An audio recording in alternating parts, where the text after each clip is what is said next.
Imagine waking up tomorrow and discovering that money, every dollar, every euro, every yen, every crypto coin in every digital wallet is gone. Not stolen, not converted into something else, but simply erased from existence. Bank accounts read zero. Wallets filled with cash turn into colored paper. Even the gold bars stored in vaults are suddenly as useless as bricks. The entire concept of exchange through currency has vanished. At first, the world would freeze in disbelief. People would try to buy their morning coffee, only to find the barista staring back at them in shock. Grocery store lines would jam instantly as cards failed to process and bills were rejected. Gas stations would close. Online shops would crash under frantic attempts to spend balances that no longer exist. By noon, chaos spreads. Every transaction-based system has stopped. Day 1. Global paralysis. Airlines, trains, and buses halt immediately. Without payment, tickets can't be issued, fuel can't be purchased, employees can't be paid. Supermarkets lock their doors because, while shelves are full, there is no system to distribute food. Pharmacies stop filling prescriptions. Hospitals, still operating, are suddenly faced with a deeper crisis. How do they obtain medicine and equipment without a financial system? Most governments would declare states of emergency. Martial law in some countries, curfews in others. Military vehicles roll through streets not to fight an enemy, but to keep peace as panic sets in. The rich, suddenly no richer than anyone else, lose their power overnight. And for billions who lived paycheck to paycheck, nothing changes in their bank accounts, but everything changes in their ability to survive. Day 2. The survival instinct kicks in. With ATMs empty and banks irrelevant, people turn to what is immediately valuable: food, water, fuel, medicine. Store shelves are raided within hours. Bottled water, canned goods, and baby formula disappear first. Pharmacies are stripped of antibiotics and painkillers. In cities, long lines form outside bakeries and markets, but without prices or currency, distribution becomes violent and unfair. Bartering begins almost immediately, but on an unstable, desperate scale. A pack of batteries for a bag of rice. A gallon of gasoline for a box of diapers. The system is crude, chaotic, and inefficient. Neighbors who once waved politely across fences are now weighing the relative value of canned beans versus garden tools. Friendships fracture as survival instincts override civility. Week 1. Collapse of order. Within a week, the fragility of modern society becomes undeniable. Without money, corporations shut down. Supply chains stop because truckers won't drive, ships won't sail, and planes won't fly without some form of agreed-upon compensation. Farms, though still producing, have no structured way to deliver their crops to markets hundreds of miles away. Livestock die in barns while cities starve. Electricity grids flicker as utility workers face the same question as everyone else. Why show up for a job that no longer pays? In some communities, crews band together out of duty or habit, keeping systems alive for a time. In others, power stations are abandoned, plunging millions into darkness. Crime surges, black markets form. People with access to vital resources like water, medicine, or fuel suddenly wield enormous power. Some hoard, others trade, and others exploit.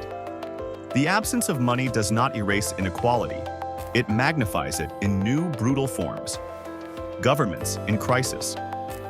How would governments respond? Some would attempt to issue ration cards or digital credits as emergency stopgaps, essentially recreating money under a new form. Others might declare all resources as property of the state, distributing them militarily. In democratic nations, these moves would trigger protests, but protests themselves lose meaning when survival is at stake. In authoritarian states, compliance may be forced at gunpoint. International trade evaporates. Oil-rich nations can no longer sell crude to import food. Technology hubs cannot buy rare minerals. Shipping companies abandon ports. Planes rust on tarmacs. The global economy, once moving trillions of dollars daily, ceases instantly, leaving every nation scrambling inward to secure its own people. The human toll. The psychological shock is immense. For centuries, humans have tied survival, success, and status to money. Without it, identities crumble. The billionaire, the banker, the street vendor, all equalized overnight into confused survivors. Depression, violence, and despair surge. Suicides rise as people lose not only security but meaning. Others turn opportunistic, using violence to take what they need. Yet even in the chaos, sparks of cooperation appear. Communities rally around leaders who can organize resources without money. Farmers may donate crops in exchange for protection. Local doctors may trade their knowledge for food.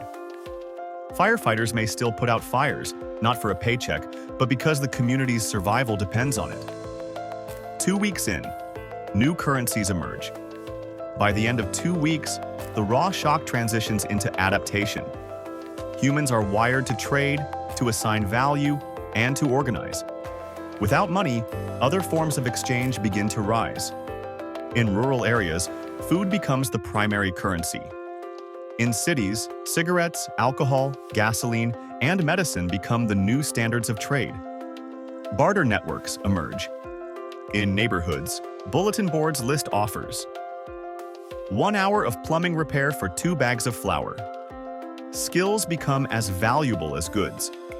The carpenter, the mechanic, the nurse, once modestly paid, now rise in status because their labor produces immediate, tangible value.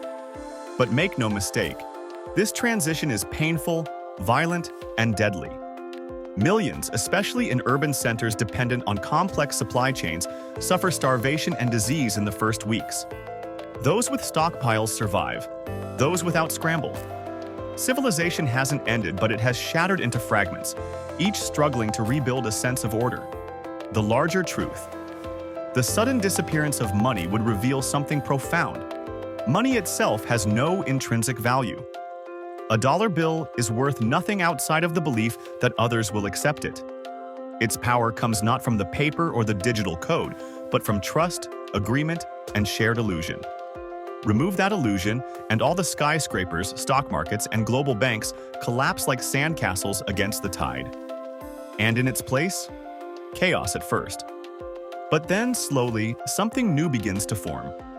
Because while money may vanish, human beings still need to eat, drink, build, and protect. And as history shows, from ancient barter to modern currency, people always find a way to exchange, to organize, to rebuild. The first weeks without money were pure chaos, panic, hoarding, bartering, and violence. But human beings, for all our flaws, are also problem solvers. Once the shock fades, once survival instincts are tempered by necessity, we begin to build new systems. The long transition begins, months and years in which civilization either collapses permanently or reinvents itself. Barter becomes the foundation.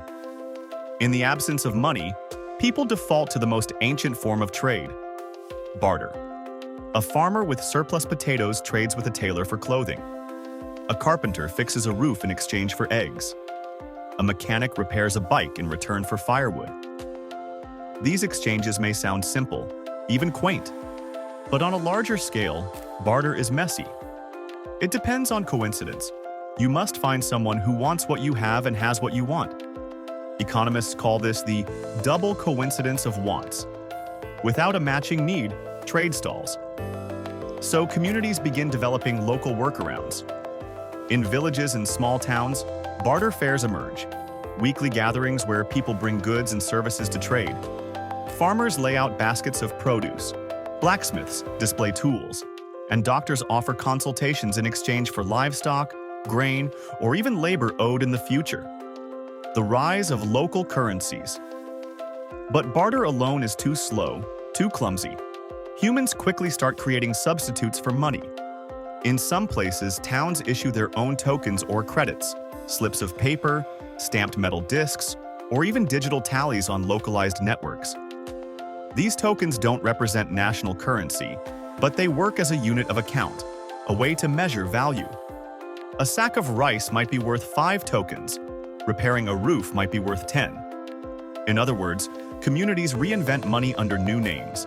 But unlike the centralized currencies of the past, These new forms are hyperlocal. They work only in a region, backed by trust within that community. What you earn in one town might mean nothing 50 miles away.